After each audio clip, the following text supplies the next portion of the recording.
is time for Shiny Side Out with Dave and Mecky. So I hope you have your tinfoil hat all made and cinched down tight over your ears. So take it away, Dave and Mecky.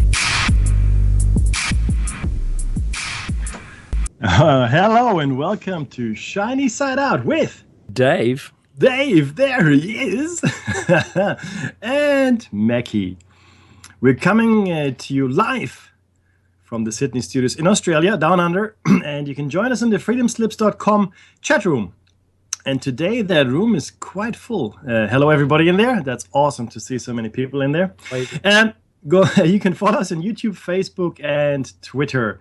And you can get our show notes and all of the links we share with the chat room at shinysideout.net. We promised to update it. I didn't have time. Dave didn't have much time. I actually only had a couple of days off for Christmas. So apologies, but that's going to be rectified post-haste.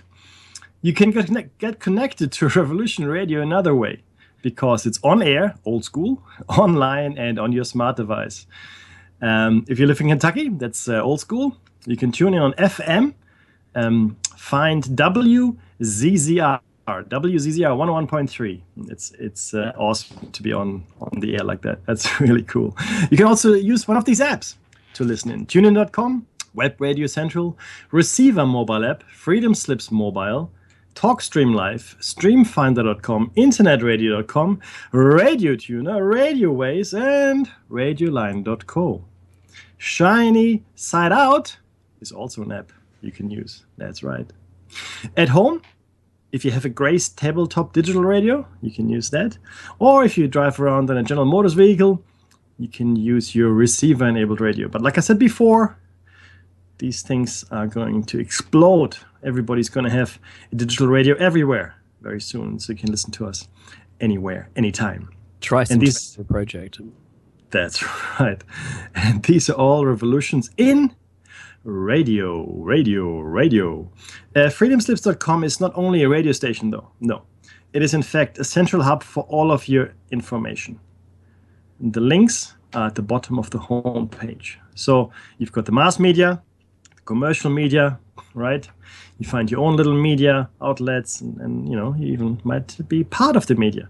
You can now use alternative media because usually that's where you get more of the whole picture than you would otherwise. It's just how it is. You can also buy a CD of your favorite show's 2014 season. I'm pretty sure 2015 as well. Maybe soon enough 2016 for $34.95 US.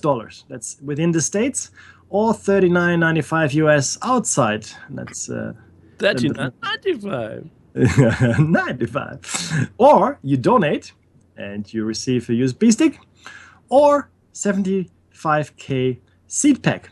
You just follow the instructions when you donate. And just on that, very quickly, this radio station is listener supported, and that means that you, Mr. Listener, and Mrs. Listener, of course, and little listeners, the little sprouts there, you are all helping us stay on the air. The servers need feeding and watering, once in a while. Electricity is good.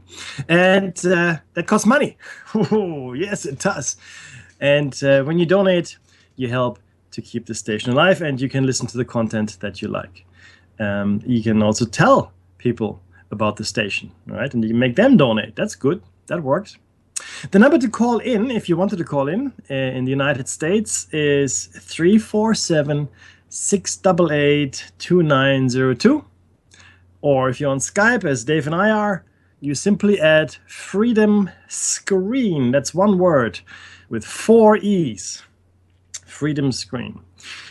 Solaris had a great show. I did not catch it, but I do believe they were talking about free energy and mainstream media, like I just had a little bit of a stab there, as well as unidentified flying objects. Now, they're exactly that, unidentified flying objects. Okay, we're not saying what they are.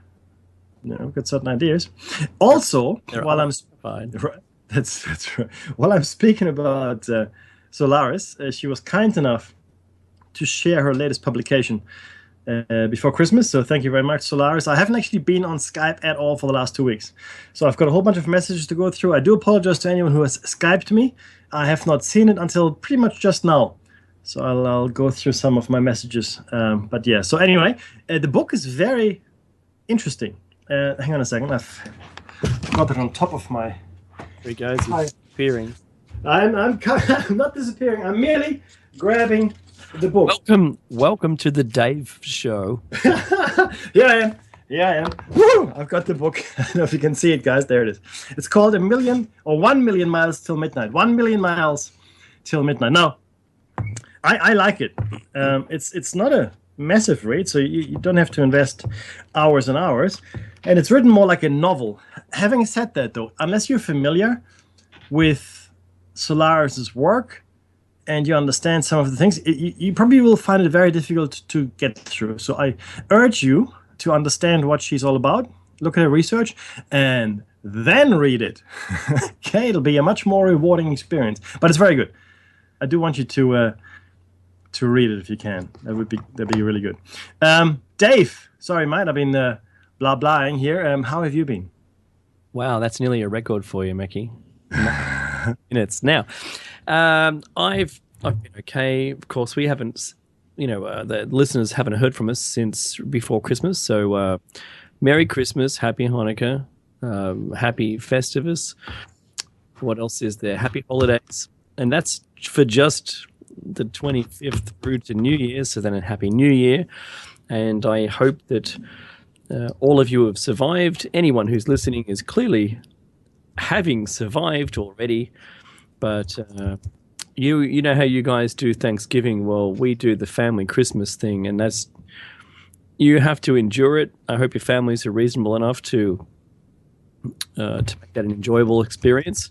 I know that my families are. Thank you very much for doing that. And I have been, Meckie, I've been completely offline. Right. Since Tuesday morning, got back yesterday afternoon. I was at a Cub Scout camp, and that's the closest you can get to living off the land without living off the land. Nice. Oh. So it was good. The people were really nice. All the people, I volunteered. I was a volunteer. So I cooked for 30 cubs and 7 adults every meal. It was good. I didn't prepare each one of them. I cooked when it was appropriate and ramped it up when we could. Made it special, especially for the cooks. Melted cheese on top of the patties on the hamburgers. Very nice. Made it a little as gourmet as you can with what we had. So if anyone from there is actually listening or listening to this on YouTube in post, thank you very much for making the experience well worth it. My daughter thoroughly enjoyed it, and if only I was able to do it again. They only do it once every 3 years, and so she won't be in Cubs next time. She'll probably be in Scouts or something like that. And in Australia, we were able to have females in Cub Scouts. Let's call them Cubs. So it was pretty good. It did rain. It rained a lot, and it was better than the heat we had in the prior week, Meckie. In the week around Christmas, that was so bad. The heat was really bad with the humidity way off the charts. So, but this week has just been a much better. But up here on the coast where I live, they really didn't have very much in the way of rain at all. So it was very, very fortunate that we had it down there because we didn't get sunburnt. The back of my knees got sunburnt, though I was standing the whole time. And you've got to be an Australian, I think, to truly comprehend the sun's energy. You can be anywhere else, and I don't really care where you are. If you want to feel it, come here. Because that ozone hole they don't talk about anymore, I don't think it's a hole anymore. I just think there's no ozone anymore. The sun is so strong that it will burn you within 15 minutes. I've said this before, and I'll say it again right here, right now. And if you're anyone but, what's his name now? He's now in politics. He's stealing my bit. And look, it may not be making good radio, but I'll tell you, the kids had so much fun. It wasn't funny. Oh, that's brilliant. It That is good. it really was awesome. The activities they had, it's like summer camp, I suppose, in the US. But this is, highly organized, covered in rules, and the camp that we were in was Camelot. Camelot. Really? Yeah, and they had Kraken. So they had Kraken camp as well. And there's more than 1,000 kids there. So they had Wow. in the bush, in the middle of the bush. We had a RFS, permanent RFS truck, which is a rural fire service truck, who on the only day it was sunny, they drove around hosing people. Isn't that cool? But anyway, yeah. So, and look, we're only maybe 5 minutes from the dam that feeds the water to, the majority of southern Sydney, Cataract Dam. But I have to tell you, it was really nice, a pleasant experience, and I would so do it again. Unfortunately, I won't have the opportunity to do it, but I'm sure there's going to be smaller camps to do this. Yeah, Kraken. So Kraken was the name, it's actually called Cataract Scout Camp. So Google it and find out where it is. It's pretty much in the middle of nowhere. But however, I have to tell you, there was an earthquake in Sydney. And it was only a couple of kilometres away from where we were staying. And that was on Monday night at 1:13 a.m. 1:13 a.m. It was a 3.9. And anyone in California, because I lived in California, don't you give me death stares, right? Because it doesn't even throw you out of bed. You're right. It won't throw you out of bed. It makes a rumbling sound. Then you realize something must be going on and there must be a truck or something coming towards you. And then you realize there's no truck. It was just the ground. Mm-hmm. However, at 1:13 a.m., that was a bit scary for some of the kids. Not very many people realized it was going on. And in the morning, I asked people, they go, what? What was happening? Really? So just have to say, well done, everyone. Thank you very much. And if, like Mickey, I had 280 emails to reply to, and I got 280. And that's just for work.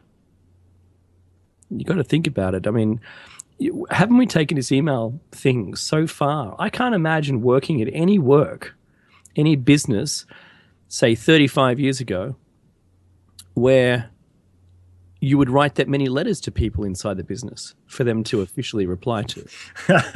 Business would grind to a halt. Oh, we can do no business. I have to read 5,000 letters.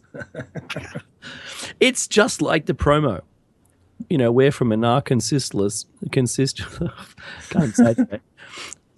Commune, where everyone takes turns at being the leader, but only decisions made by that leader must be ratified at a bi-weekly meeting.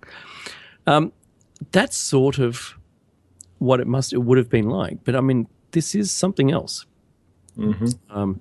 And then, of course, you have not just that, you've got Twitter and you've got Facebook and anything else you're willingly leading yourself open to. And you know what? I felt good being offline, Mickey. Yeah, What do you feel like? Is it the most refreshing thing? You feel free because I get my email on my phone, and forget email. In fact, email is so yesterday. The millennials that are working for me, they wouldn't even look at you unless it's instant messaging, like Instagram, Snapchat, whatever. I don't know. I don't even know what they're using. Even WhatsApp is now old school. It's liberating, right? It's freeing. You don't have to. You're not a slave to just. Oh man, I gotta check this and I gotta check that. And I'm online all the time, man. Yeah, look at me wasting my time looking at screens. That's what it is, though, isn't it? I mean, you lived with your kids, right? You actually were there. You physically took part in whatever you took part in, had games and whatnot, barbecues, I'm sure. I wasn't able to do any of those things. Oh, okay. So if you take this from 6:30 in the morning, you need to coffee yourself up to the hilt, right? And some events might have started at 7:30 or 8 o'clock. So they've got to all get dressed and do their things, which they don't do. It's like herding cats.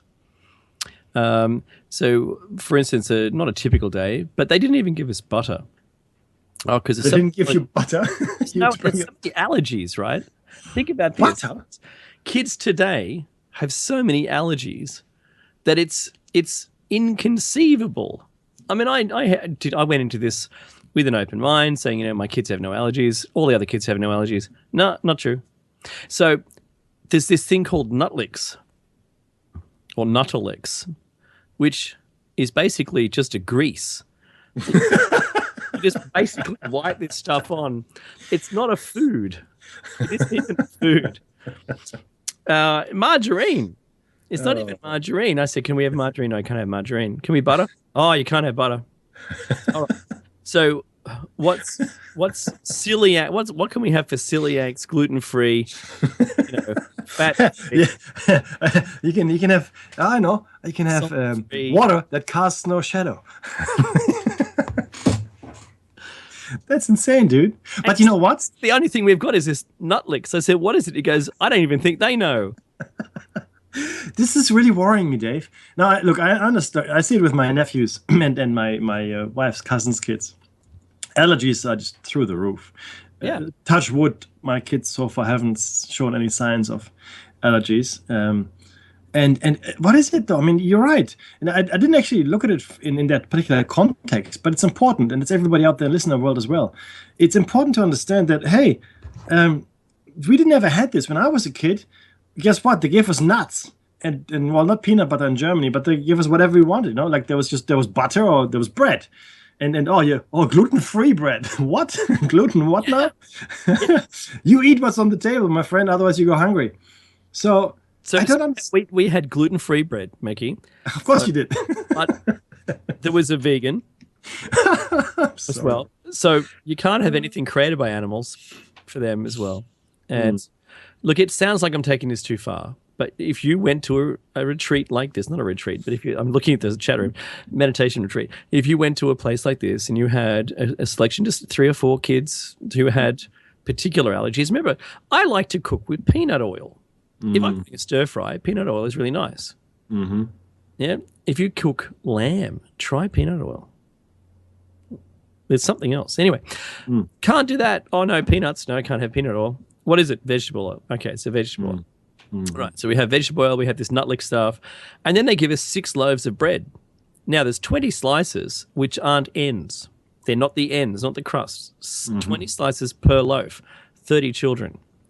You give us 6 loaves of bread.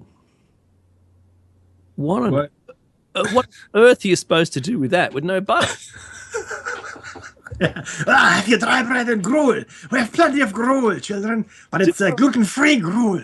Gluten. He said, I asked him for the imitation gruel. He just looks at me because you got to take a trolley. See, you got a trolley inside, and you've got instant gruel. Calorie-free, lactose-free. Oh man, vegan supplied water. But you remember the water, you can't just. There's no tap. You got to go with a trolley.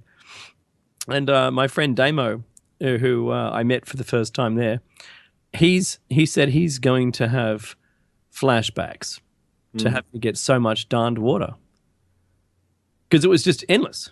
Oh, need some more water. Okay, got to boil water. So we're boiling water. We're getting water. You know, you need water for this. So it's pretty bad. We had a boiling ring, like a gas ring. And 2 barbecues. That sounds like you had too hot a curry, but that's a whole different story. Anyway, keep going. Thank you, the gas ring. Thank you. But look, albeit the budgets are quite low for the utensils and everything, and a lot of it is donated, which is really good. And we weren't really without anything. But next time I'm taking my own butter. Right, but there won't be next time. That's it. I'm bringing my own butter. Yeah, and I'm gonna have it thick and rich on my bread, which won't be gluten-free either. No, I tell you. And I'm gonna have bacon. Oh yeah, I'm gonna have bacon on and eggs. And they kick you out. Yeah. So we did toad in a hole, which is where you get the egg ring. You cut the hole out of the bread, and you put that on the barbecue, and you crack the egg into it and cook that into it. So it's better than egg rings because after one go of an egg ring, you've got to wash it to be able to put another egg through it. Otherwise, you get stuck to it. Oh, I see. Right. You can't grease it up, right? No, you can't. And Nutlix doesn't grease well. Oh, well, It does. I don't think it even melts. you can mold it into shapes if you put it into the fire. Putty. Mold with it and just stick it to the center of the bread. There you go. That's priceless. That's your serving for the 4 days. And so we only got one small cube, Mackie. To be honest, it was a 10 centimeter, I'd say 4-inch by 4-inch cube of this Nutlix stuff. Wow. And it was 6 loaves on the first day, 3 loaves every day after that, then 6 again on the last day. I just have to say, like, it was a great experience, and I would do it again I'd be doing it now if they didn't drive us away from the place. I'd be doing it. But Dave, think about it this way, though. I mean, you went on this retreat with like 1,000 kids. That's right. And clearly allergies are rampant. Imagine, because what you did was, let's call it a preppers week. It was like a prepper camp. Yeah, imagine that. Yeah. No, imagine though, let's say the lights go out and oh, wait, Mickey. If anyone wants to patent that prepper camp, I wouldn't, because I'm going to do it as soon as we get on the show. Done. It's yours. I'm going to trademark it because imagine having a prepper camp on a 200-acre lot. Oh yeah, I like it. Awesome, wouldn't it? Oh, it'd be fantastic. But my point is, that if the event were to happen, whatever the event might be, though, people would be screwed. We would be screwed because, in a survival situation, you're not really going to stop and know, is this loaf of bread gluten-free? How much lactose is in that? If you have to ask these questions in a survival situation, you're not going to last very long, right? So I wonder if this increased allergy, which we're seeing everywhere, and I think part of it we brought on ourselves by being too clean, and it's what created the superbugs too, right? But I think there might be some deliberate action here at play as well. That maybe it is that our kids are so allergy prone by design to make us dependent on the modern world, if you will, and we would be completely out of our depth were we thrown back into a Stone Age-like scenario where we have to fend for ourselves and we can't cater to everybody's allergies. I mean, this would be, for a lot of people, it'd be catastrophic. Not just from the point of view that everything is gone, but from the point of view of not being able to find the food that they can digest or even, imbibe without any adverse reactions. That's anyway. I put it to you that it would be the most filtering of existences, because I've seen that gluten-free bread, and it's really probably very difficult to make. I can't imagine how it would hang together, and it's so fragile itself. You can barely toast it. I feel sorry for the people who are gluten intolerant or have any of these intolerances, because I said, how much chicken do we have tonight? And he goes, we're doing wraps tomorrow for lunch, so here's 8 kilos of chicken breast, good breast, right? And he goes, here's the gluten-free chicken. I said, I never knew there was gluten in chicken. And he goes, I didn't know. No, he goes, and he goes, well, we had to order it. You're joking. No. How much gluten? Wow. Is there any gluten in water? I want lactose-free water, please. Yes. Salt-free, fat-free, lactose-free, gluten-free water, please. Yes. Oh, no such thing. And I want it to be pH neutral. That's funny. I know, right? Yeah. That's insane. That's insane. It's interesting though that we live in this world now, and you know what? My prediction is it's going to get worse. I had a question in the chat room, and Maggie, which I'm assuming is me. The question is asked by Zippy4798, and I just want to quickly throw it out there. So we do interact with the chat room. We haven't been ignoring you guys. But I thought it was an interesting question. The question is, am I a Jew? Am I a Jew? Now, am I a Jew in the religious sense or in the ethnic sense? The answer is no. However, I have a Jewish ancestry going back probably 5 generations, like probably most people. So I wonder why that is of any consequence to anyone, but Zippy has quit again, so... It might be because I did wish everyone all of the different salutations. Happy Hanukkah, you did. Ooh, it's you. You are. That's Narara speaking. Clearly I am. Not Maggie. Yeah. It's Mecky. It's Dave and Mecky. Mecci. But who knows? In 20 years' time. Well, yeah, you might change your mind. Hey, look, I could become Jewish tomorrow, I think. Look, is he asking, should we be joining the Jewish faith? Is that what these? I don't know. I don't know. I could. But Mackie, you know what you could do, right? I like the hats. We all did DNA. It's all about it's that game of hats, isn't it? When they run down a field. I'm not really that good a sportsman. But that's a lie. If you were to do a DNA test for every single person that listens to this show and find out where their heritage was, I think we'd all be quite surprised. With absolutely. Yeah, because you may have a dislike for it, because of your experiences in this life. You may have a dislike for some people, some peoples, or a collective of people, and you may find you've actually got heritage coming from that same group of people. How would that affect you? You would be in a world of pain, let me tell you. I just want to quickly, sorry, this is funny, Dave. I read it too. Bushi, I hope I pronounced this correctly. Bushi says he or she only drinks glass bottled 100% dehydrated water. Kudos. I think that's the best comment I've seen in a long time. I like intolerant and lactose and MSG and anything else that is bad. I like that. I like that too. That's from Bella. Yes. So guys, do get in the chat room if you can, and if you have questions, we'll answer them. There are some news I would like to share, Dave. I'm sure you have some as well. I do, but one sec. You mentioned, we just touched on it, and I think we just have to round this off, and that was the cause for the intolerances. It's my personal belief that it's probably all the things that we eat, all of the unnatural additives to foods to keep their shelf life high, or to make them shinier, or when they've bred in a pesticide into the corn, for instance, themselves, GMO foods. We are what we eat. I think my grandmother said it the best. So with their understanding, I think it's one of the ancient knowledge passed downs, one of those phrases. So it really worries me that we're eating so poorly. We're trusting these big companies. I mean, implicitly, we trust them. Oh, the government has rules. It'll be right. When was it ever right? Remember the polluting of the waterways when the lakes caught fire? When lead was poured, lead was poured into the ocean, into our fishing areas. I mean, you're kidding, right? So with all of those things that seemed to be okay at the time, looking back on it, were they really okay? No, the government was getting kickbacks. They didn't care. They didn't care. So are they caring now? Not unless they get found out. That's my belief. Mackie. Yes. No, look, I hear you. And no, Dave must be. Maybe I could be.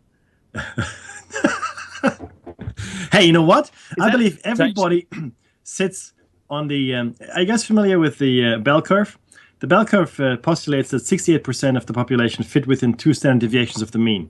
Wow, that's a mouthful. What that means is that we're all pretty much middling in about in the middle, right? But there are outliers on either side. And there are skewed distributions as well, And the bigger the population, the better the sample, blah, blah, whatever. Point is, we are all a little bit of everything, except for the extreme outliers, 3, 4, 5, 6 standard deviations from the mean. That's in response to a comment in the chat room. So I think everybody's a little bit of everything, and Dave and I are neither of neither. So I'm not sure what I was just saying there, but no, he's not. That's right. He's neither and he's neither. He's either, he's either. No, tomato. Well, he's not. It's a reasonable question, and I'm able to answer it reasonably for you. That's fantastic. Yeah. So, but look again. This is interesting as well. I mean, this is probably the first time that any of those two have come up. No one has ever asked us about a religion or even ethnic background. But they've asked, I guess, if you're German or whatever, and they never asked us about our orientation. Either. So that's interesting. Go on. And are you taking Bella's challenge? Yes, I am. And by the way, Bella, my name's Dave. Or, as you would like to hear it, Narara. How was that, guys? Was it good? Barry White, good? Have to do. That's going to have to do. Okay, look, we do have news. Sorry, guys. I do want to bring something up very quickly, which is close to me, which was the attack. Got a couple other things as well, including a follow-up on a previous in Berlin on the Christmas. Oh, Berlin, yes. The Christmas market. Now, there have been a number of attacks on I guess, soft targets, you call them these days. Civilians that can't defend themselves, people that are just milling about, minding their own business, having a good time with their families, and all of a sudden they become a target for something. Now, two things I want to say about this. One, you can never, ever protect yourself against this. You cannot. If it's a single person with an agenda that is not connected to any group, any cell, there's no communications with anyone, and they just go ahead and do their own thing, there's nothing you can do. Okay? Mm-hmm. So all this increased security and barriers is all good, but if somebody is determined to cause havoc, they will. Secondly, and then I'm going to talk about the attack for a second. Secondly, it is more likely you're going to be hit by lightning and killed than in a terrorist attack. We must put this in perspective, guys. We must put this in perspective. And I know it's a horrific event, and I completely agree it is. But these are relatively isolated incidents. Now, they're increasing in number, yes, that's true. And they're increasing in their force. And now they're using very unconventional means of destruction and mayhem, which happens to be a truck. But these are still isolated incidents. We should go ahead and live our lives. We should go ahead and not live in fear, because part of this campaign is the creation of fear, terror. Terror. That's the creation of fear. Mm-hmm. We are meant to live in fear, and the elite, they do this deliberately. I'm not saying the elite is behind all of this. We're crazy enough to do this to ourselves, but they certainly exploit it. They will use it, and they will play it on air more than is worth showing. The attack itself, Maggie, yeah, the elite set up this scenario for it to automatically play out. Yeah, because how would you be if you were Merkel right now? Mm. It was bad. It wasn't great with so many, let's call them asylum seekers. Mm-hmm. Not refugees. I think are you a refugee if it's a war-torn country? I think you might be. You're not really seeking asylum unless your life is threatened. The times are good. So, okay, so the refugees. So Merkel lets in refugees, and then you start to get, let's call them rebellious acts of terrorism. Mm-hmm. Because if it was the opposite way around, like in Iraq, for instance, these are the kinds of acts that people would do because they don't have access to all the tools of war.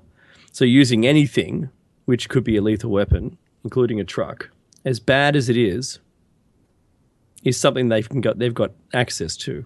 Yeah. So I think it stood to reason that this kind of thing happened. Don't support killing of anybody or anything. Sorry about that. But doesn't it make you wonder about the desperation of the people doing it, or the setup, about the setup, the perpetuation of war, the fear? Because you can only imagine how well that this is playing to the hands of the elite, creating all this fear. Do people want to? I wonder what the stats were like post-Christmas sales. Did people continue to go out? Were they afraid? What happened to the economy? It's rotten. That's a good question. Back to you, buddy. No, look, that's an excellent question. Because, the thing is this, whenever something like this happens, and it was in fact planned by the elite, executed by the elite, and then, played in our media, there's always more than one beneficiary. And there's always more than one agenda that's being served. If you look at 9/11, in fact, that's probably the best example, but there's so many agendas that were served. There's so many things, so many problems that were solved for so many different members of the elite and their henchmen and little apparatchiki, they were called, little operators within the system. So many things were cleaned up. So many things were loose ends were tied up, and it's fantastic if you think about it from that point of view. However, the attack itself, we're now seeing this use of trucks plowing into people as they go about their business. Not an accident, but a deliberate attack. That is shocking if you think about it. The brutality of it. I mean, because if you go ahead and blow yourself up, become a suicide bomber, chances are you will be killed as well. Mm-hmm. Okay. Now, however, with the truck, in fact, I think the person in Berlin is still at large. No, they had someone eventually shot. Oh, really? They got him? Okay. Because he got away. They got someone else. That's right. But he got away. And similarly with attacks of this nature, you're no longer sacrificing yourself. Your aim is simply to kill as many people as you can without being killed yourself, I think. But you're right, Dave. You're right. This used to be, executed very high up. But now it is a very personal thing. As you go through training in the military, especially the special training, you're taught to kill at a distance. That's how you start. As you progress through your training, it gets closer and closer to the person, the killing act, until you're finally qualified to do, face-to-face, hand-to-hand combat in the special groups. That is, and it takes a lot. Not everybody can do it either. Right. Anyway. So this is what we're seeing now. We're seeing this very close, immediate lone wolf approach of killing in our streets. And in Turkey, they shot Dave, the Russian ambassador in Ankara. They shot him on camera. And you're thinking, wow, what? I mean, this actually is something that could have had significant consequences. It did not, at least overtly, it did not. But it could have. And I'm thinking somebody's really trying to push us into a war. If you think about World War I, the given reason, the ostensible reason, but not the real reason for war, was the assassination of Archduke Franz Ferdinand. And in Sarajevo, in fact, by a member of a terrorist organization called the Black Hand, believe it or not. And that then, triggered World War I. It did, in a way, but it didn't really. And this could very well have been a scenario like that, Dave. You shot my ambassador. Before that, they shot down a Russian plane, if you remember last year. And became elevated through that experience. Correct. So the question here is somebody, by using these means, trying to get us into a war? The chances are that, yes, they probably are. They probably are. But now with Mr. Trump in the White House, I don't think the aggression will be quite as high as it was under Obama, President Obama. As far as Russia is concerned, I think, again, I have no idea what to expect over the next 4 years. I'm standing on the sidelines, holding my breath, and just to see what happens and what Trump does. Having said that, I don't know if that has resolved because I haven't been able to read the news for a few days. He was being challenged, I think, Dave, as to whether or not he had actually won the election. Do you know if that's been resolved? Well, pardon me. Yeah, the recounting was abandoned in one state, saying it was way too expensive. Forget it. You're not going to do it. Mm-hmm. The Electoral College decided, as stupidly as this may sound, to vote Trump in and not listen to the actors against Trump. Do you remember, Mekhi? They put a video out suggesting that the Electoral College could still make a difference. We could do this. We can get Hillary, the robot, back in. Yeah. And I say that when you watch her face plant inside the van and as a thing falls out of pant leg, like it looks like she's made of nuts and bolts. And it worried me. It worried me that the actors, who have now probably, let's mind the pun, shot themselves in the foot, but they're acting, they're actors, in support of Hillary Clinton. Maybe that was just to put an end to the anti-Trump vein or the sad PTSD Hillary supporters, because they were willing to defecate in the street. They were willing to they were willing to do things, and like the live cross showed, this lady saying someone has to kill, we have to kill Trump. What? No one has to kill anybody. That was democratic. And like I said before, Mackie, on our previous shows, I said, if you want to protest a democratic election, go to somewhere that isn't democratic. I don't know. Have a guess. What is it? Cuba or North Korea? Go there. Enjoy yourself. And let's hope you voted. Yeah. If there was one person in those, in the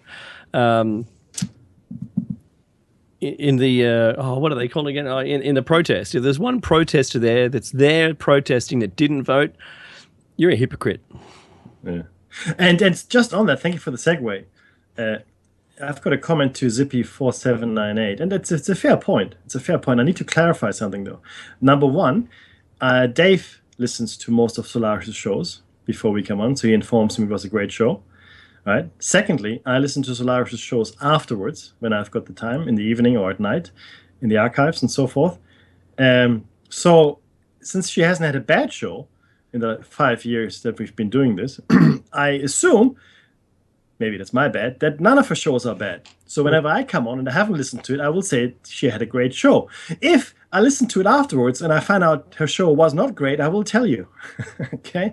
But up to this point, I have never listened to any of Solaris' shows and thought, oh, that was a bad show. I didn't really enjoy that. Okay, so yes, I project a certain expectation I have of Solaris' show when I haven't listened to it. Okay, but rest assured, I listen to it after the fact, and Dave listens to most of them. So that's why I make the statement that she had a great show, because it's my expectation that she did. I don't want to misinform you guys. In fact, you can find out for yourselves if you want to. This is free radio, so you can listen to it before our show. And if you call me out on it and say, oh, Mackie, that's a horrible show, you shouldn't have said that, then I will say, oh, I'm sorry, let me listen to it. So I don't know. Mackie and I can always issue a retraction. Yeah. So if being called to us, and we'll review it and say, actually, no, I think we were wrong. Yeah. So the statement he goes on, which I find yes interesting. Father of lies. That's very flattering. The father of lies. Thank you. And the synagogue of Satan. I could talk to you about Satan for a long time, my friend, but this wouldn't get us anywhere. So. Sorry, just to clarify. Thank you, Zippy. Thank you, Zippy, 4798 for your input. It's always welcome. Absolutely. On that. Keep on going, mate. On that, of course. So just rolling it all back to your question for me and the Trump thing, all we do now is wait it out. They're already talking about the transition and how it's going to be. We've read out maybe the top 50 of the top 100, the first 100 days of the Trump being in power. And we'll see how that goes. I think it's a waiting game. I know that and in support of Trump and the other world leaders, they've met with him before he's even in power to get a gauge of where he's at. And when you listen to Putin talk about the aggression that the US has surrounding Russia and China with military bases, how many bases do you think Russia has? Has two. Just two. That's it, outside of its own land. Who's the aggressor? Ask yourself. I mean, if you have to look in the mirror and have a good hard look at yourself and the country that you're patriotic to, and I'm not saying you shouldn't be, then if you have to do that to wake up, do it. And waking up is really important. See where you are. We're watching it from our point of view in the world, with all the international news. It's really important to get a clear and balanced view by taking it all in and understanding where all their slants come from. Just like, pardon me, I'm going to cough, Mickey, 1 sec. You cough, my friend. Cough as you wish. All right. So it's got a cough button. I do. So CNN, we noticed, CNN was pro-Hillary only. And Fox really was pro-Trump, but it wasn't anti-Hillary, whereas CNN was anti-Trump. that surprised me greatly. I was talking to a friend today about this. It surprised me so much that my entertainment channel, which was Fox, where I would watch just to watch the slant, it all changed. Maybe the world is changing. Whichever way it changes, maybe it's going to be a good thing. But I'm not going to hold on to the past. I'm willing to, let's move forward and see what happens. Because if a businessman rather than a politician is running things, maybe it'll be better.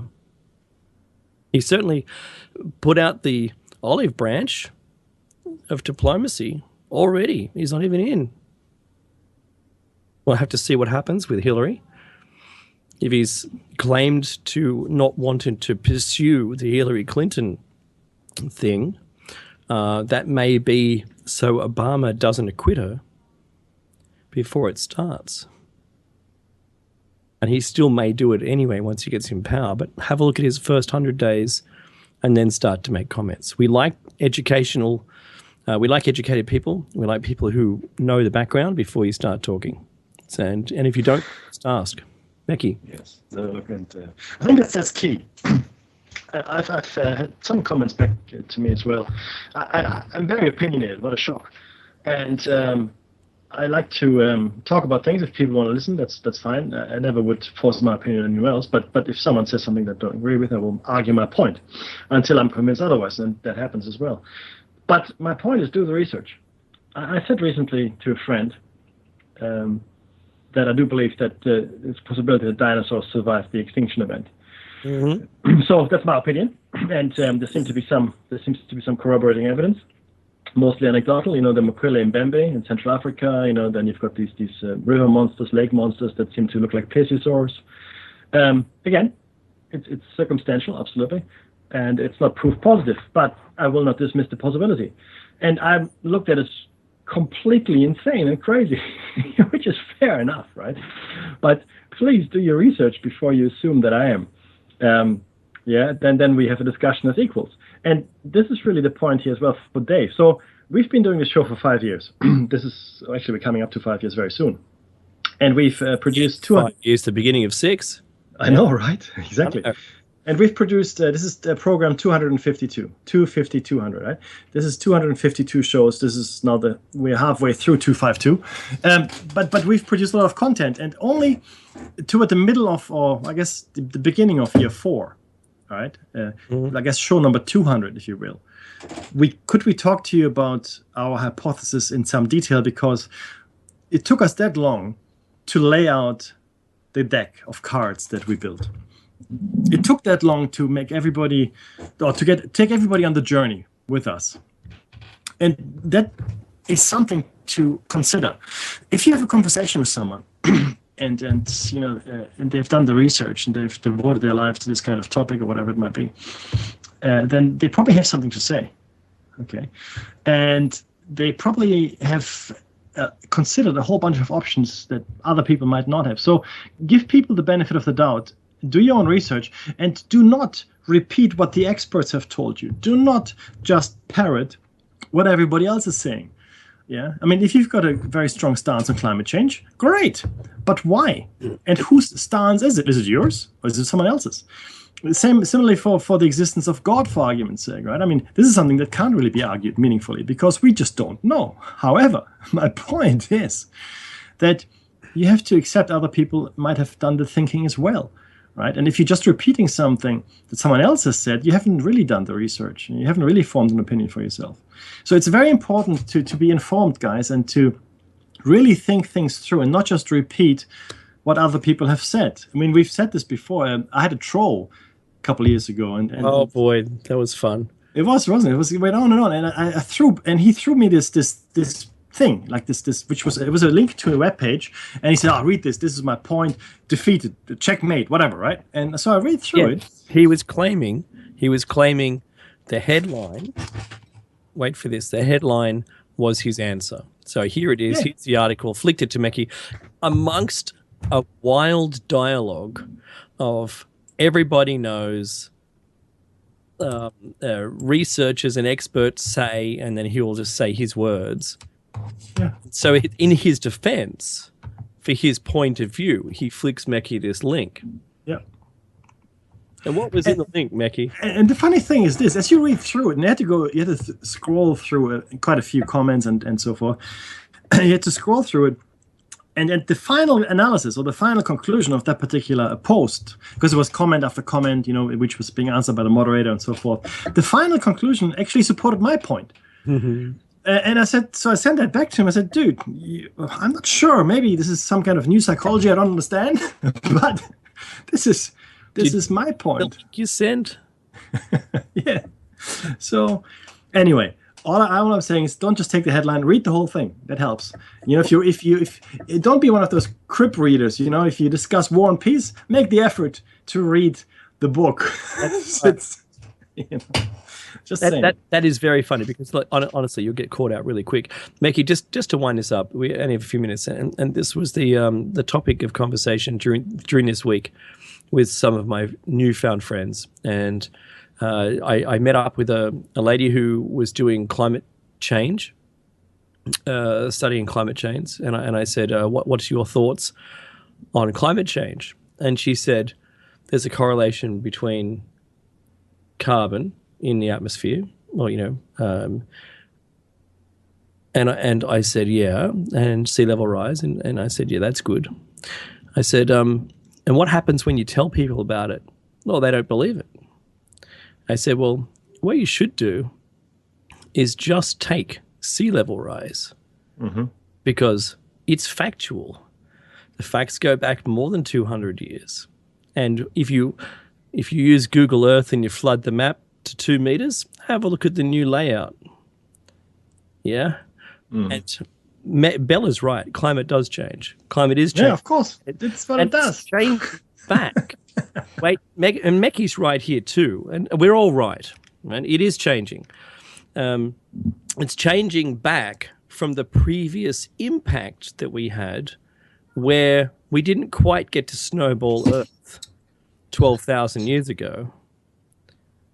But they say that was the end of the Ice Age. I actually think that was the cause of the Ice Age, and we've been melting ever since. The sun, every billion years, gets another 10 degrees hotter on the surface of the Earth, not the surface of the sun. So every year it's getting hotter anyway. And that's fact. A fact. So it doesn't matter what we do, we're going to end up with a point, except as a nuclear winter from either an impactor or our own stupidity, end up back with a frozen blob with very low sea levels and with fish flapping about on the dry seabed, right? At some point, and then it's going to melt again. Because this is what happens. However, the thing that I pointed out was try and find historical data going between 2014 and 2016. Try and find it. It's very, very difficult to do. And that data hides the 10 centimeter increase because they're all frightened to have this stuff published because land that relies on being close to sea level is in huge danger. Infrastructure is in danger, and there's a whole bunch of things. So this is what the conversation, this is where it went, Mackie. And I said, you can't, we're not living in a postcard to support your opinion, and also Bella's there.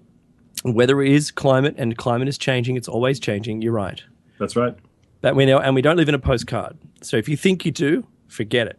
It used to have longer periods of stability, and now it's going crazy. Absolutely. We are coming to the break, I guess, in a few moments. There's after the break, I do want to have a follow-up on telomeres with you guys. There was an article published on December 5th, 2016, so just a few weeks back. And I just want to share some of the stuff that's in it with you. And then we are going to talk about ancient tech. We've made it to page 11 in the 3 shows preceding the new year. So maybe we'll make it to page 13 today, who knows. But there's some interesting stuff coming up, guys, please. And it's going to be a good show, I think. Again, just before the music starts and the station-related ads are being played, do donate if you can. See if you can spare a few dollars for the station. I know this is a slow month because, it's after the holidays and people are just coming back and maybe not even listening to this, I don't know. But if you have the money and you want to have more of this kind of programming on the air, $1, $10, $50, whatever you can spare would be fantastic. It's up to you. We're living in the world of where the content is determined by the audience, right? That's where we are. That's where we're rapidly moving towards. And you can control this content by liking us or not, as the case may be. Becky, look, Nighthawk put a message out, and he said that there was a lot of hosts asking what their ratings were. And he thought that the best way of doing this, by the way, is to donate $1, just a single dollar, and put in a comment in the comments box which host you support. Who do you support? Who is it that you're donating the dollar to? It doesn't come to us, it goes to the station anyway. But as a way or a means of being able to quantify the kind of listenership that we have. Now, I thought initially how awesome this is. I'm still on board with that. And you can also say what group of hosts, just put all the host names down, or the show names into the comments box. Say, I support, and then put the show name in. Be shouting that out, in case you're wondering. That's what it would be, or you can say Dave and Mecky. It doesn't really matter. It's all good. Or just Dave on the Dave show when Mecky walks away from the microphone. You are completely able to do that, and that's going to help us. That will help us. And so, if you're in the chat room, it's on the left-hand side. It says donate. Just push the button. Follow the instructions. You can get something in return, for instance, like a knife or a USB stick or seed packs. I found out you can't really import knives in Australia without permission, so you need just to check with your local customs rules. But if you're connected to the continental US, you should have no problems with any of those. I donate $5 a month, Mecky, so access to the archive, the station's archive, so I can listen to Solaris' shows. Brilliant. You should do the same thing. Mm-hmm. Got about 8 seconds left. So during the break, there it is. Take the time to use the donate button. Don't forget, I support Dave and Mecky, or I support Shiny Side Out.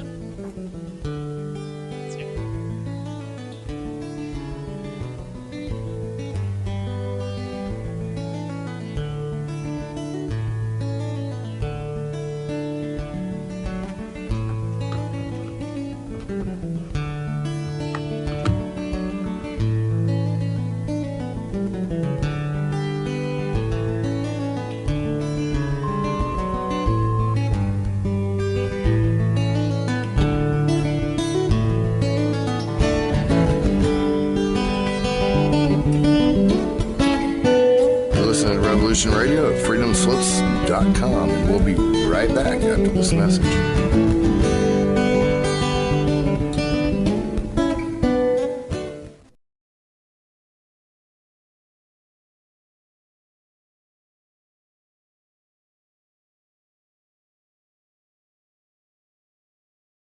This is Thomas, a.k.a. a Mad Painter. I'd like you to join me Monday nights, 10 p.m. Eastern Standard Time for Open Canvas. Don't forget to bring an open mind. Yes, folks, that's right. Bring an open mind to an open canvas. Again, that is Monday nights, 10 p.m. Eastern. UFOs to government corruption. This is Revolution Radio, freedomslips.com. You don't need to expect us. We're already here.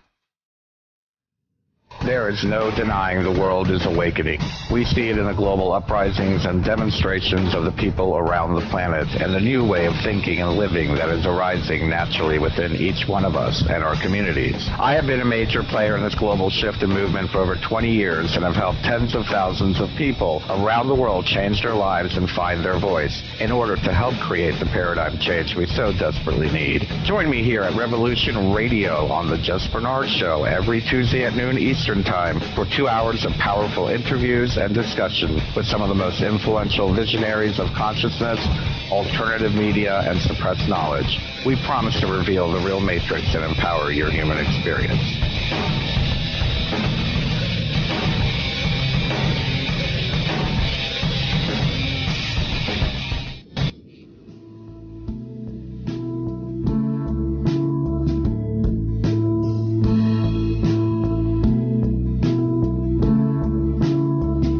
Is your data safe? You have the necessary information to assist you in confidently living through just about any survival situation. Is survival and gardening, off-grid living, medical knowledge, or even natural or man-made EMPs on your list of personal concerns? Do you have your documents and your personal information in a safe place in your hands where you know where it is? Well, check out our preloaded EMP-proof thumb drive. Over 3 gigs of survival documents and how-tos, plus the USDA offline food preservation website, and much, much more, including a surprise bonus we just can't tell you about here. With plenty of room left over to store your most important documents. Imagine if a megavirus or a computer failure took out your bank, or all the banks for that matter. Are your banking records safe in your hands? So when they get things fixed and repaired, you can say, hey, look, this is what I had. You have it. I want it back. Is your personal data safe? Family records, addresses, phone numbers? Well, squeeze on over to freedomslips.com. Yes, that's www.freedomslips.com. Click the banner on the homepage for the EMP-proof bullet drive to get the full scoop of everything that we offer. So, folks, keep your data safe for your peace of mind. Revolution Radio, freedomslips.com. You don't need to expect us. We're already here. Ladies and gentlemen, can I please have your attention? I've just been handed an urgent news story, and I need all of you to stop what you're doing and listen. On the go? Still want to listen? Don't have one of those fancy phones with too many buttons? Don't know what an app is? Or you don't even care? Well, we got you here at Revolution Radio. Now you can dial in 24/7 to listen to our shows. We have a number for Studio A and Studio B, and best of all, it's free. Don't forget, your carrier charges for your cell phone provider may apply, though, so check with your cell provider to make sure. So ready? Here you go. Get a pen. Here's the number. Studio A is 712-432-6958. And Studio B is 716-748-0112. Thank you very much for listening to Revolution Radio, freedomslips.com, the #1 listener-supported radio station in the world. The opinions expressed on this radio station, its programs, and its website by the hosts, guests, and call-in listeners or chatters are solely the opinions of the original source who expressed them. They do not necessarily represent the opinions of Revolution Radio and freedomslips.com, its staff, or affiliates. You're listening to Revolution Radio, freedomslips.com, 100% listener-supported radio, and now we return you to your host.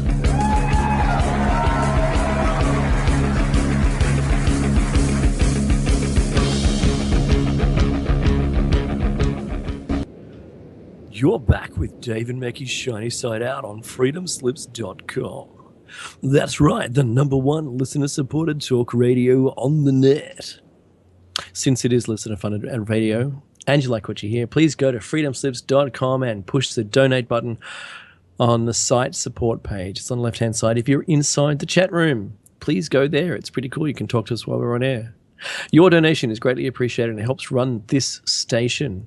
I'm like I said before the break, I'm subscribed to the station archives for $5 a month. Are you? You really should be. And to assist in all, because we're a bit low, to assist in all of the hosts that you like to listen to, all your favorite hosts, please simply donate $1. That's all we ask. $1 and say who you're supporting. For instance, I support Dave and Meckie, or I support Shiny Side Out. That's all you need to do. What I'd like to do right now is thank all of the new listeners who are listening and are following and who have friended us on all of our mediums. Thank you very much for your participation. And if you have any questions, don't hesitate to ask. I'll get to them. Please be patient. Comment on any of the videos on our YouTube as well. We have more than just their radio. And we are glad you're on board. You know what? It took us a little while to wake up. I think Meckie and I were both born awake. But it took us a little while to understand why. And this is why we're here. So we're halfway through, as Meckie said, show 252. And Meckie's quote time is 25 and 200. 250 and 200. See, I got it wrong. And we're talking about ancient tech. We've done the news. It's now ancient tech. It's a continuation from the previous show. Well, Meki, I'm going to ask you a question. You can answer this. Could ancient Peruvians soften stone? All indications say yes. Sorry, that was my magic 8-ball. So the answer is probably yes.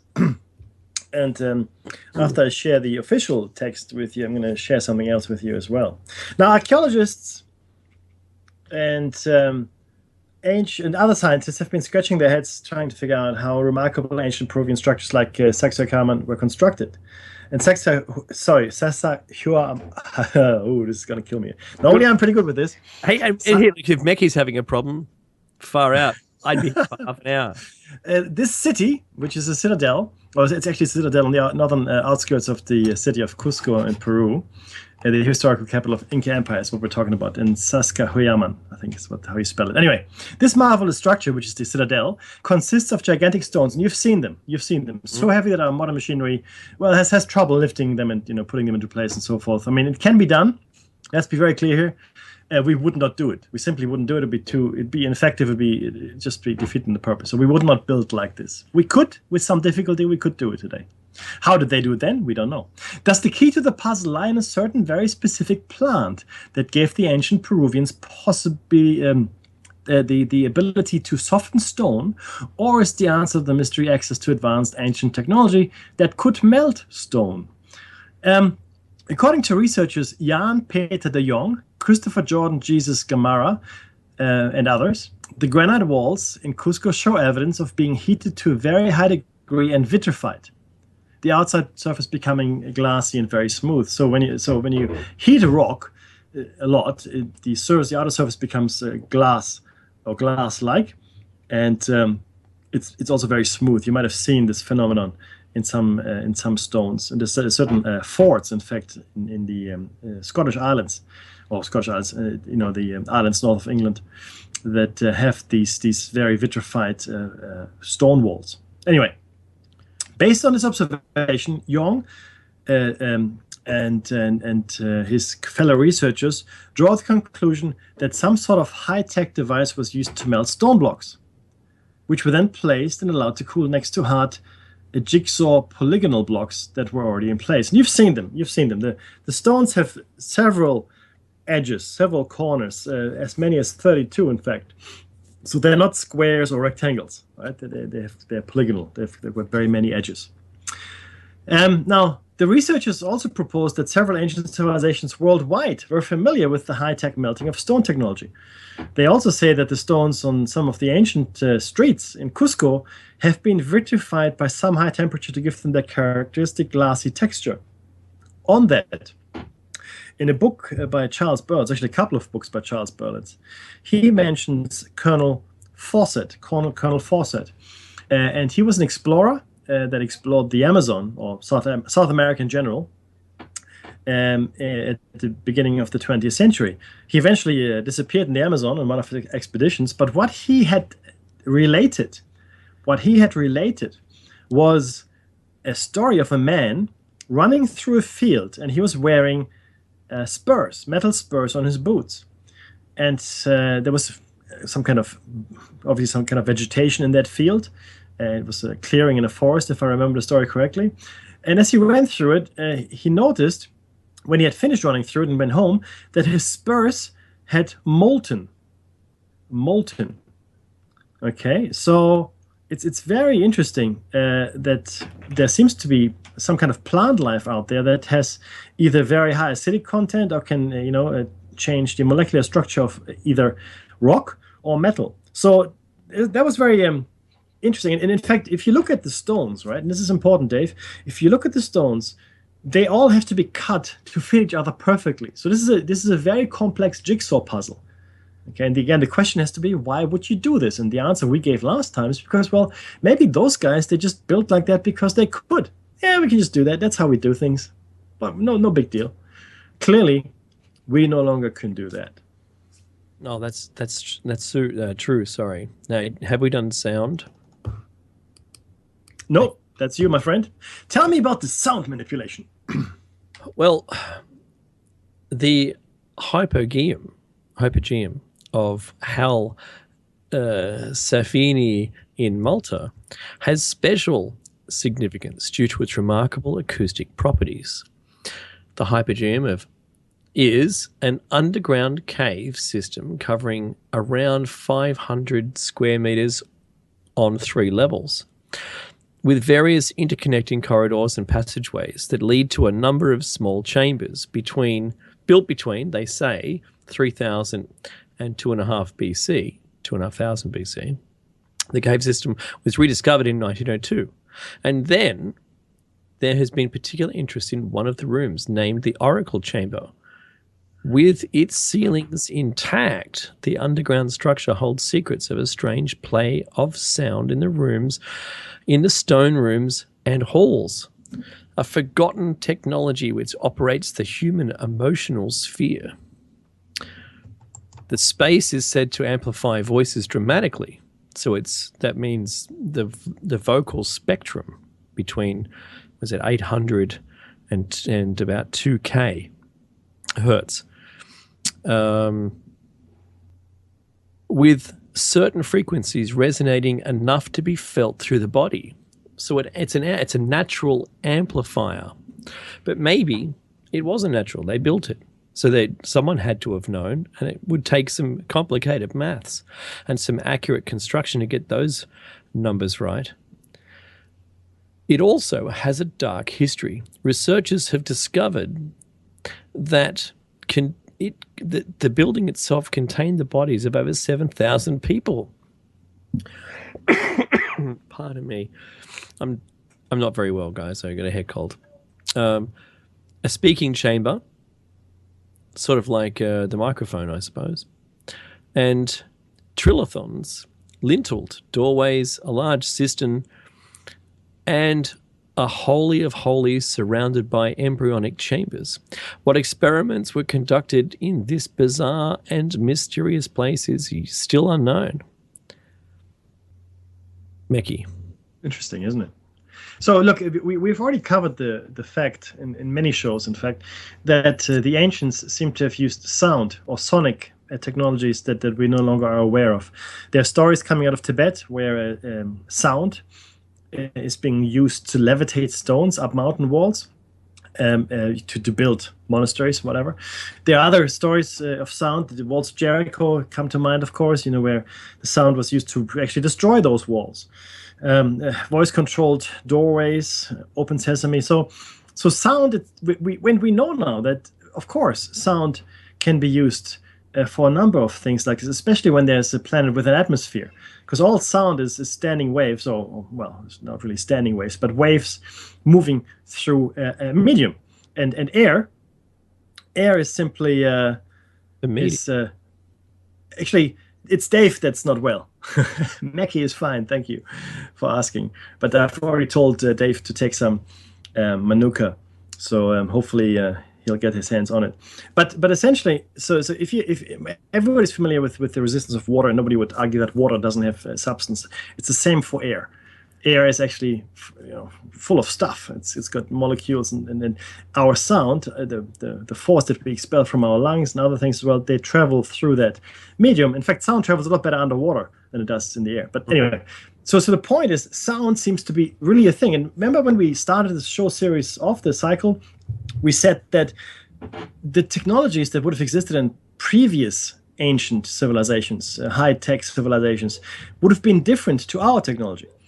Because people come to different conclusions trying to solve the same problem, right? It's just the way things are, and we don't always choose the same route to get to a specific answer.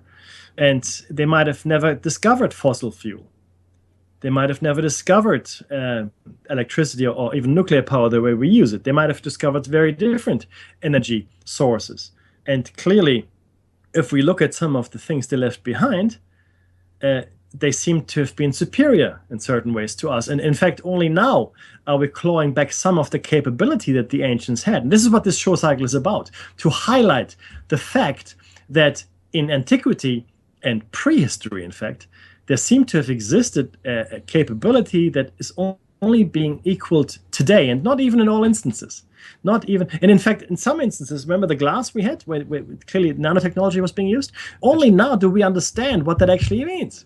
Only now do we understand what's going on. Right, guys? 20 years ago, we didn't know.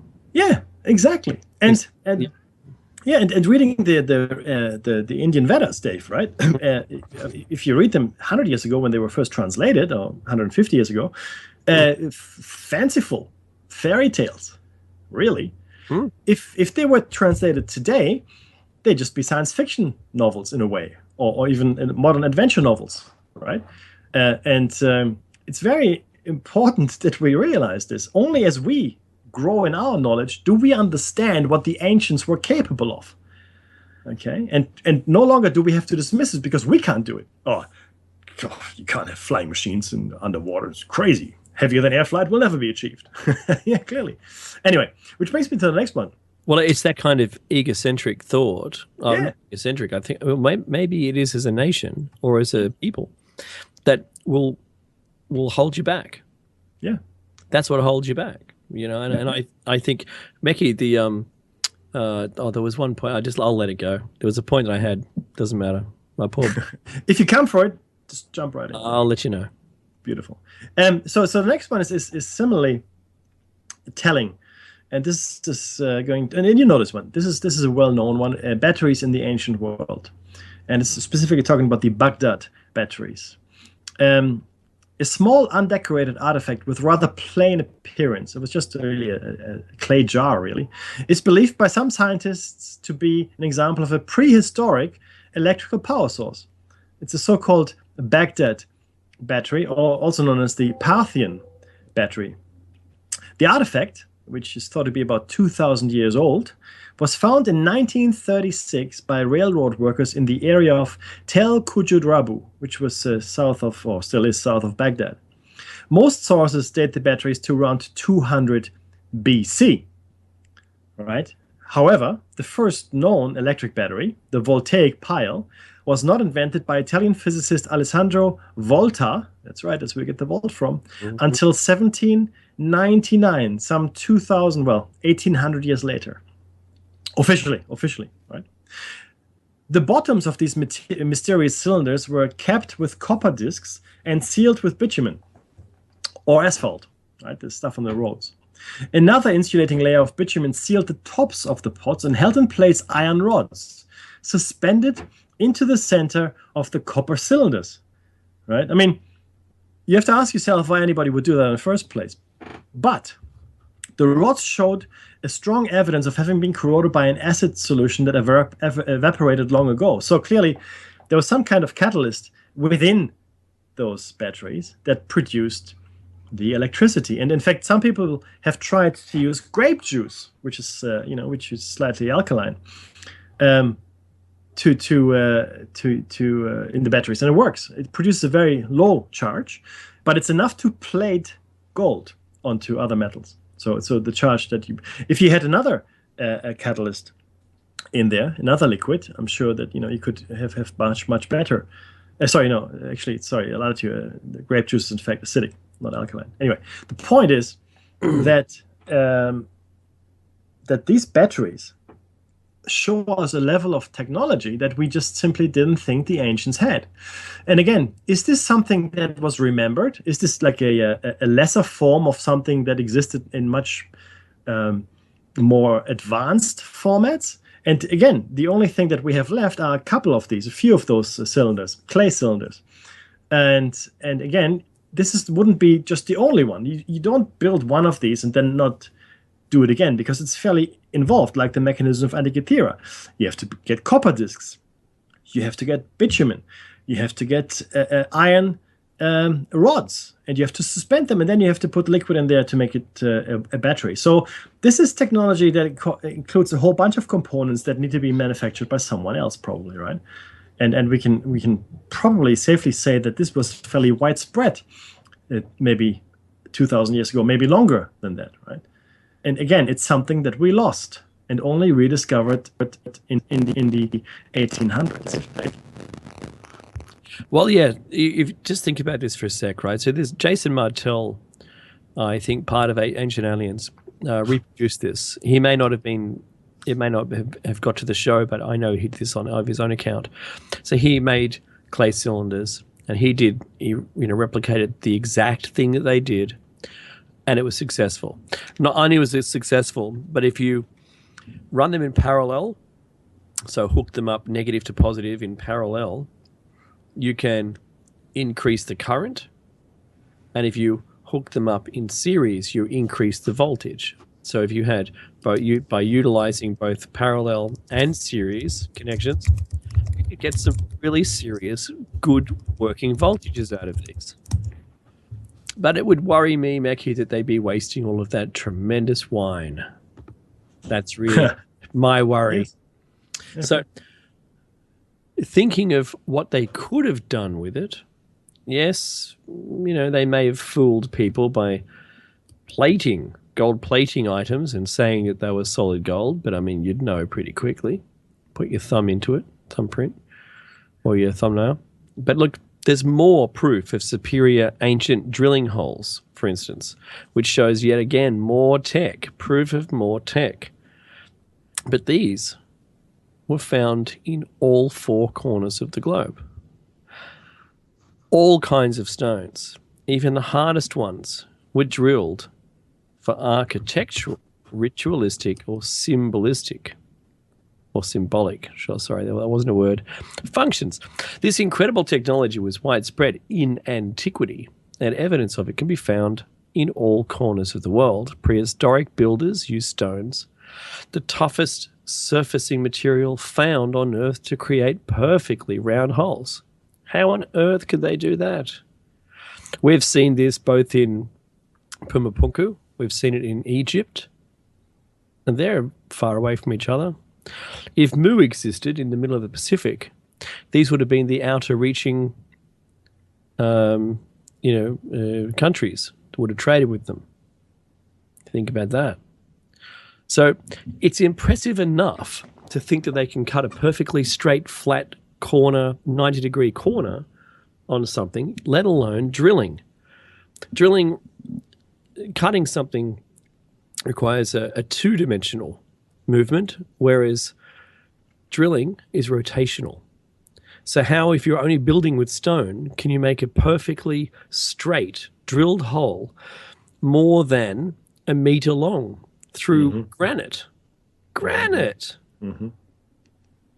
That you have to think, if Mekhi and I were to set up a mechanism in which we could drill a hole, it would be awfully complicated for us to make using the tools we think that they had.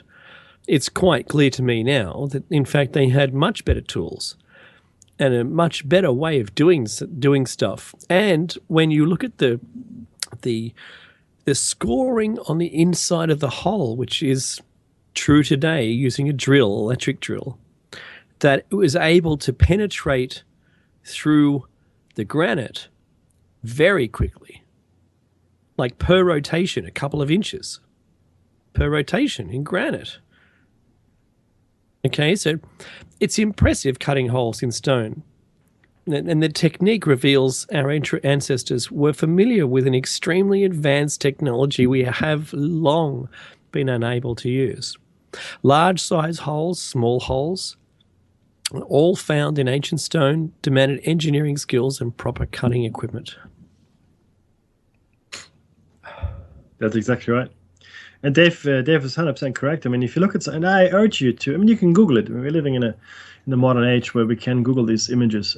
Just look at ancient drilling holes or whatever, and the magnificent achievement will become clear very quickly. So do yourself a favor, look at the images and try to replicate them today. Talk to engineers, talk to stonemasons, and see what they think, because that's who we should talk to, right? Stonemasons especially, not some history professor who doesn't really know the first thing about stone working.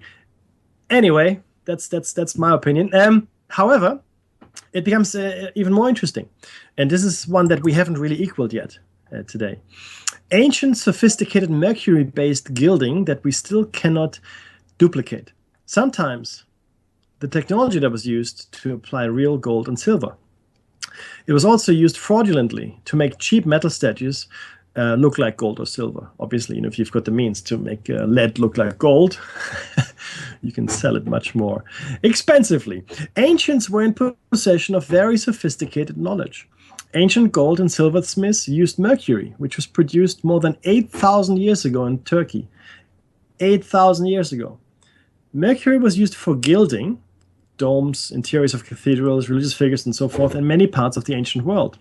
Now, 8,000 years ago, right, there was an industry, obviously, that used mercury in this. So it's far from the picture that we have of the people at the time.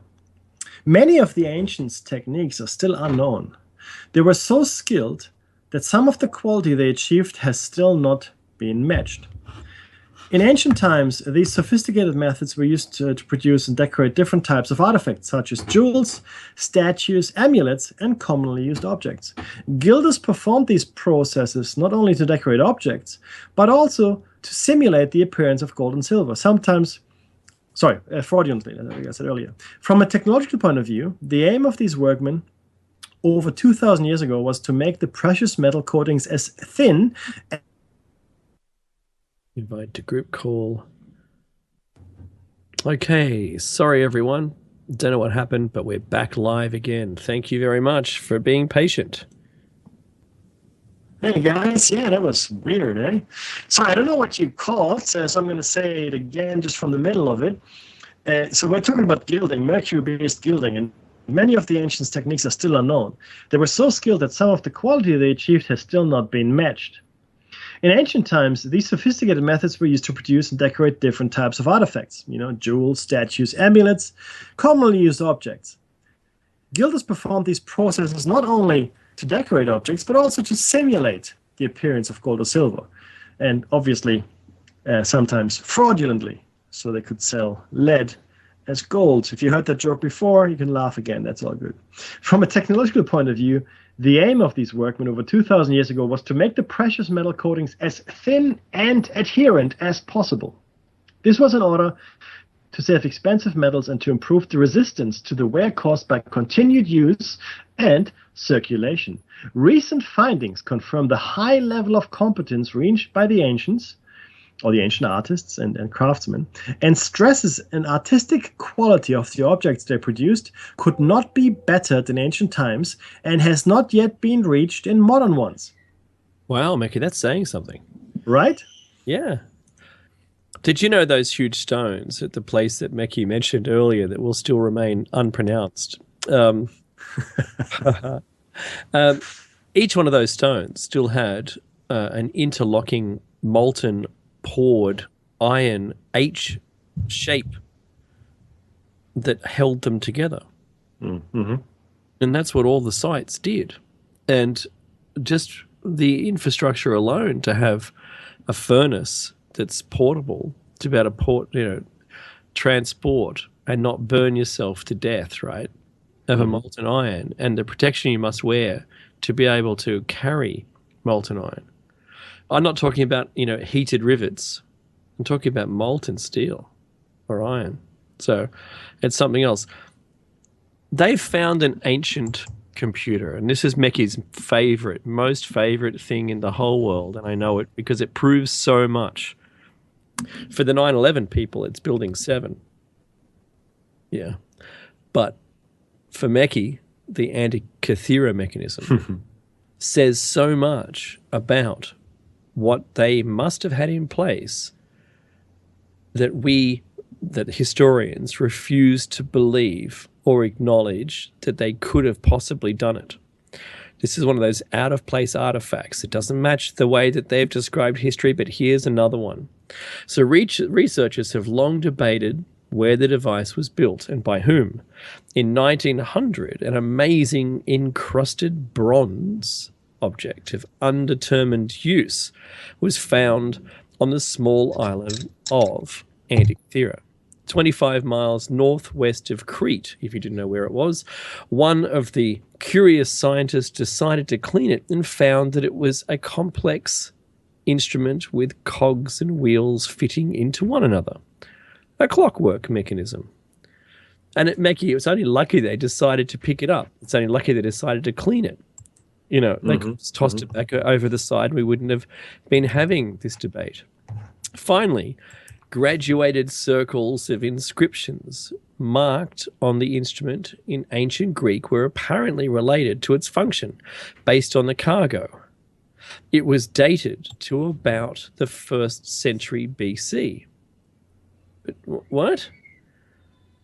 You know, to make those small gears and cogs, you must have had small, you know, hardened steel saws and cutting blades and a high manufacturing facility, and you must have done this more and more and more. You don't just make the one, even if it was a prototype that was still good. I think there would have been, you know, 10, 20 or 100 devices before the prototype or this thing was used in shipping. So it seemed to be a sort of astronomical clock without a pendulum, which is seafaring, because when you have a pendulum on a boat, your timekeeping is wildly inaccurate.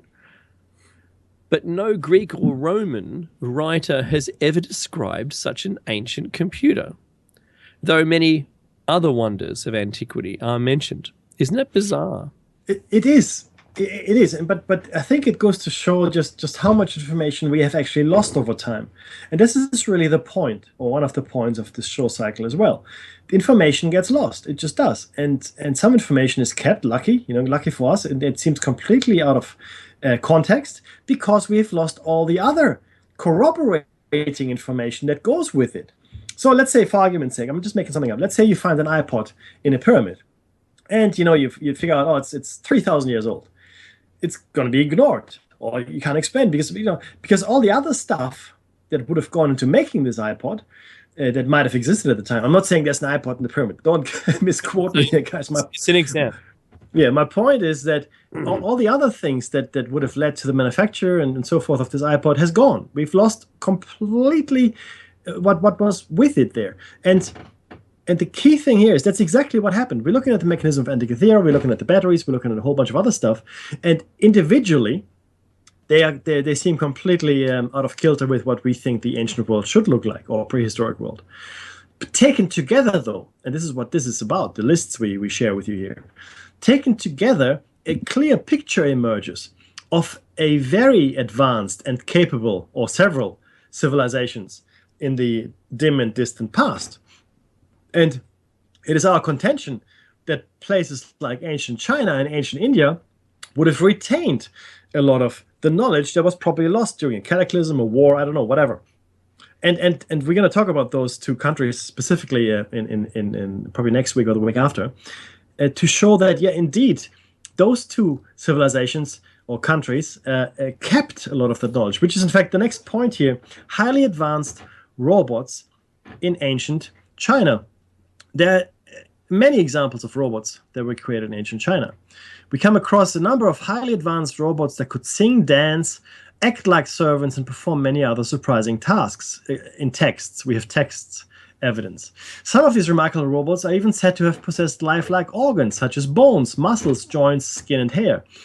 It's quite remarkable considering it's only recently our modern civilization has started to develop human-like robots.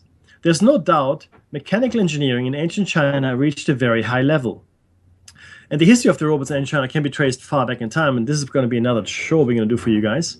Robots existed not only during, but also before the Tang Dynasty, which 907 AD. So, again, could it be that the Chinese simply... I mean, I'm not want to take anything from the Chinese. They're very ingenious, and they invented a whole bunch of stuff. But is it not also possible that they remembered a whole bunch of stuff from previous civilizations? They had texts, they had historians, they had scholars, and we lost a lot of those texts, guys. Over the intervening millennia, we lost a lot of information. It was deliberately destroyed. It was misplaced.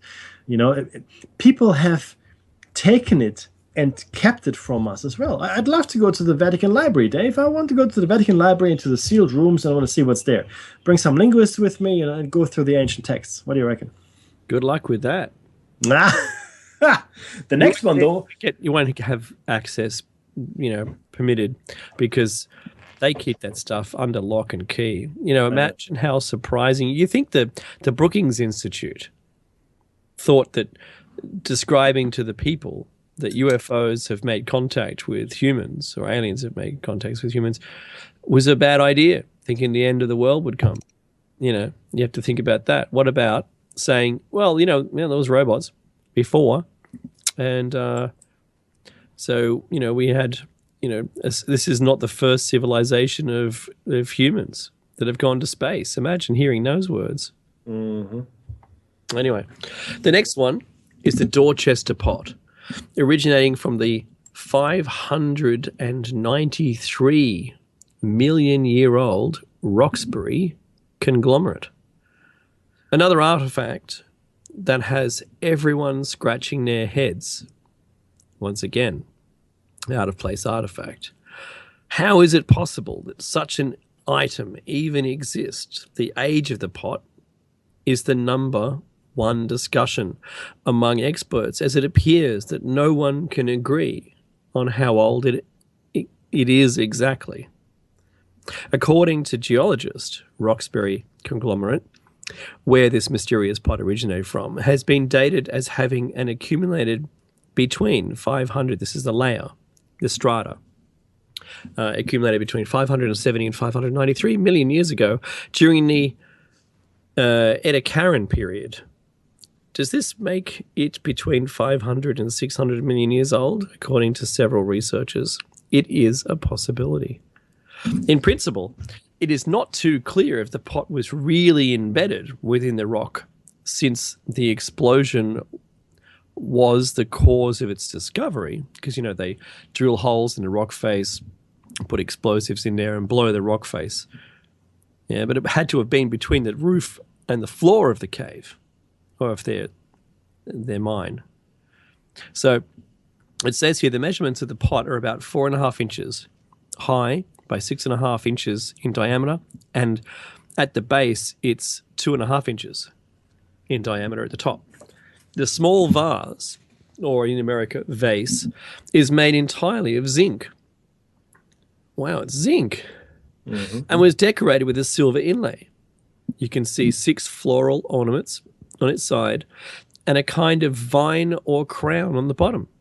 The decorative work and perfect manufacturing of the Dorchester vase denote its creator was a master craftsman in the molding of this metal. You know what?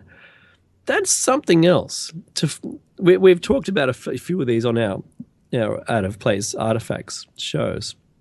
And the dispute is usually because, it wasn't an official archaeological dig, or they weren't trained. Maggie, what's some other ones? They're not experts. They're lying. And they're... The thing is this, they're being completely dismissed, the people that find this, because they are, in fact, not experts. However, and I do want to replay it. See, the thing, you know what the problem is, Dave? The problem is that everything is connected. And unless you've listened to all of our shows and remember them perfectly, it's very difficult for you to follow everything that we say. But suffice it to say that there is a lot of evidence that exists, such as this Dorchester pot, the next one as well is an iron cup we're going to talk about, that is completely dismissed by the mainstream scientific community because it was not an expert that found it. And it does not fit the model that we currently have. Now, science, in my opinion, should be about discovering information and integrating that information into a larger piece that then becomes the model for the world we live in. That is not the case. We build a model and then we find stuff that fits that model. It's a confirmation bias. And I'm not saying that Dave and I are free from it, but I do hope that we employ more critical thinking to evidence as it comes our way than some of the mainstream scientists, because people build their careers on this. And if you find something that's 600 million years old, all right, that was clearly created by some intelligent agency, human being or other, then it's clear that your model doesn't allow for that, and therefore it cannot be integrated into the model. Whereas Dave and I, we don't have a reputation to worry about, or the other amateur archaeologists, and we can therefore speak about it freely and ask questions about it and say, well, isn't it possible? Or let's just make a hypothetical statement around, well, what if this was created 600 million years ago? Or 100 million years ago? What does that mean? Why can it not be so? And I have to say this almost every show, but there's a fish that swims around in the Indian Ocean that's 65 million years old. Hasn't changed. The last time we see it in the fossil record is 65 million years ago. So there's something there that's 65 million years old. Crocodiles, sharks, even older. Why is it impossible? Why is it impossible to assume that human beings or human-like beings have been around for a period of time that is 2, 3, 4, 500 million years? Why is that so hard to believe? Because we are caught in this box.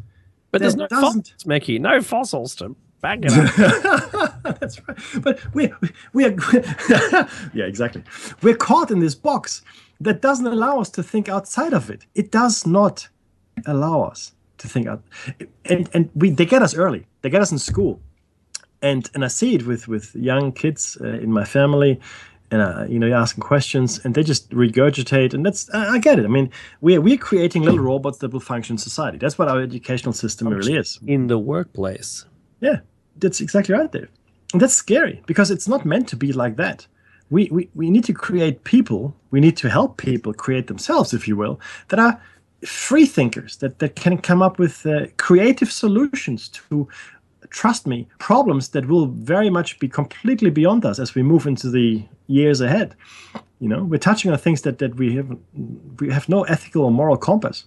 So, yeah, you're right. You're right, Bella. What you perceive is what you see. Perception is reality. Perception is reality, and I want for people to expand their reality. I want to expand your horizons. I want you to understand there are other possibilities, other explanations. Okay, normally they're relegated to fantasy literature or science fiction literature, and that's where they stay. So let's talk about the iron cup here for a second. The iron cup that was discovered inside a piece of coal that is said to be 300 million years old. So one of two things could be possible here. Sorry, three things. One, let's take the obvious one. It's a hoax. The whole thing is made up, and let's move along. That's what we like to. That's what we like to believe in mainstream science. Okay, that's okay. So. Two other possibilities. Number one, coal forms a lot faster than we think it does. Okay? A lot faster. Within hundreds of thousands of years. That's how quickly coal forms. Or coal takes as long as we think it does, which is millions of years. And there's somehow this iron cup got embedded into it in the formation process. So This cup is a perfect piece of metal, and it was discovered in 1912, again, Dave, by dilettantes, in a mine in Wilburton in Oklahoma, and its discoverer was Frank J. Kennard, and we have actually spoken about this in previous shows. And according to him, it was found within a block of coal. The usual problems are seen in the discovery of this item. Anecdotal evidence is basically the only thing we have, yet that does not explain how the artifact ended up embedded in the coal, which is around 300 million years old. Or that's what we believe. So as skeptics would say, no matter how certain Frank Kennard might have been at the time of this discovery, skeptics will provide dozens of alternative explanations regarding the item and how it ended up inside the coal. Not only for this item, but for any item of a similar age. Okay. Ancient alien theorists have a high regard when it comes to items like this. They are both mysterious and challenge the typical view of history and archaeology. And it seems that every time one of these items pops up, they are seen by archaeology and mainstream history as potential enemies, since their true origin and age might challenge the conventional way. Researchers look at history and civilization. Okay, now, but what? Go on. No, I was just going to say, well, challenging the conventional thought is something that happens all the time. Mm-hmm. All the time. It even goes back to factual things like, the Earth isn't the center of the universe. Mm-hmm. Despite the childish view of the church to maintain that and propagate that as being fact. And it wasn't until, Copernicus, I think it was, prove me wrong, who was banished to his house You're not allowed to talk about this. You got to think about this is still the same thing going on today until it's a peer review paper and you've got people whose grants rely heavily on the funding. Their funding relies on grants coming from the government for that line of research. They're not going to say, oh, actually, because their line of research was, people have only been around for 2,000 years or whatever. So, they're going to resist all of this. Meki, the Angkor Wat petroglyph with the Stegosaurus on it. Yes. I mean, really. Mm-hmm. It's not something that was done later on. It's there. It's still there. It's the one that's there. And that proves to me, without a doubt, that pockets of dinosaurs lived through the cataclysm and were here into the more recent past. They didn't all die out, clearly, because some of them were able to turn into birds today. I mean, the crocodiles didn't die off. They're still here. The sharks didn't die off. Yeah, mammals didn't die off. That's right. So it's conceivable that something at the equatorial region was able to, withstand it. I mean, the Great Floods, we made it through it. That's right. That's exactly right. You want it. You feel and I can only imagine, Meki, if we'd found this cup, you and I, in the coal, and go, dead set, it was there. I swear that's what happened. It wasn't. We're digging a hole. There's no other holes. You can look through the ceiling. There's no hole going up to the land. No one dropped it down into it. But apparently, remember the whale, Meki? The whale found in the stone. Oh, the whole whale, you mean, like the massive? Yeah, the entire whale. Yes. It's found across many, many, many, many, many layers, suggesting that the whale had been there for the whole time from the bottom layer where its nose touched to where its tail came out. Yeah, that's right. So we know cataclysms are what create fossils. I'm quietly confident that all the coal on the world was made at the same time during an extreme heating period where all the oxygen was burnt off on the planet, and in a heat without oxygen event, which smoldered all of the forests of the world into the coal layer that we see today. Mm-hmm. That's what happened. Yeah. And look, this is really the key takeaway here, right? And we've got a few more minutes. I don't want to go into the next topic, which is agriculture. I don't want to share a quote with you but let's think about this though. So we know that these extinction level events happened. We know they have happened. There's ample evidence, plus we know that the species that are alive today only represent about 2% of all the species that have ever been on this planet. And yet we have a hard time to believe that we human beings have gone through these cataclysmic events and came out the other way. And this in the face of completely reasonable scientific and accepted evidence. The mitochondrial leaf. The mitochondrial leaf is a set of genetic information that is only passed from the mother to the child.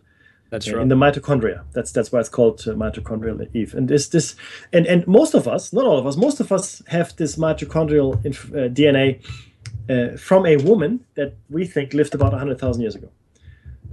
Most of us. So clearly, some kind of bottleneck event happened that reduced the population that existed then to only maybe a few breeding pairs, right? Yes. It's not fantasy. It's hard scientific evidence.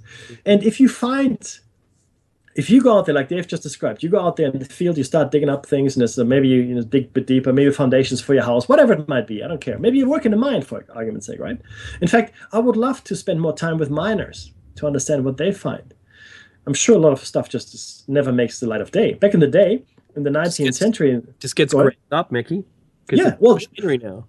Exactly, you're right. And in fact, people are being moved away from mine sites, right? That's automatic mines and all that. Back in the day when there was people at the coal face, literally, and they started digging up stuff, and in the 19th and 18th and early 20th century, people found stuff. They found stuff, especially in the States, not just in the States, but in the States and in England as well.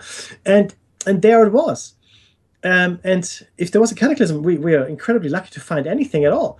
Again, the mechanism of Antikythera was found at the bottom of the Mediterranean.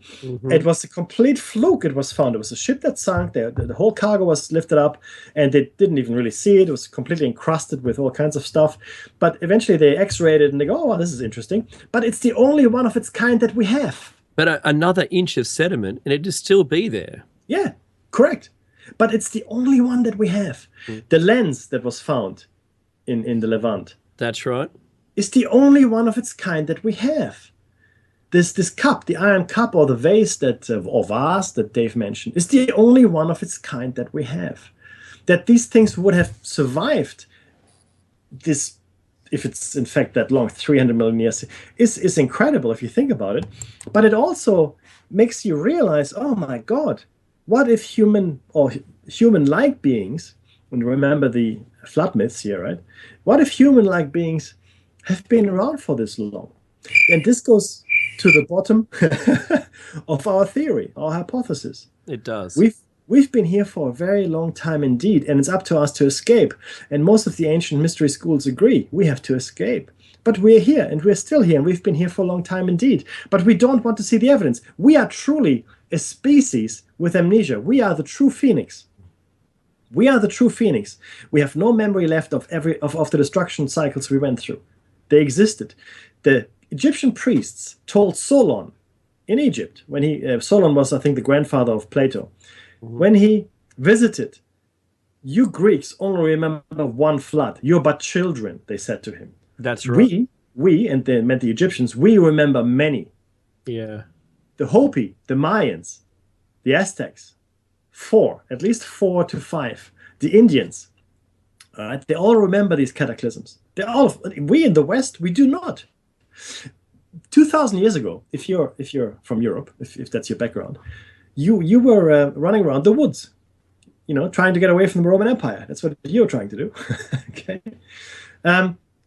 But essentially the cultural centers, as far as we can tell, existed in Africa, in Asia, in the Middle East, in South America. That's where the cultural centers were 2,000, 3,000, 4,000, 5,000 years ago. Yeah, not much happening in Europe, guys. Or Northern Europe, Western Europe, right? Not much. Mediterranean, yes, very fertile, very, very interesting. A lot of things happen in the Mediterranean. The rest of Europe, not so much. So let's get off our high horse and let's be more sensitive here and not as arrogant as we have been, and maybe open our eyes to this evidence, which is astounding, guys. It's astounding. If it's true, think about it. We've got an artifact that may be hundreds of millions of years old that was made by a human-like person, creature, whatever. Who else would have used for a cup or a vase? Really, right? It has to be someone that was at least anatomically similar to us, I would imagine. Don't tell me that's amusing, man. It sure is. What we're going to do is we're going to see you next week for show 253. It's very important that you donate $1 and support Shiny Side Out. Yeah! Absolutely. Thank you, everyone in the chat room. Hold on for a round table with Jer Bear. Take care, everyone.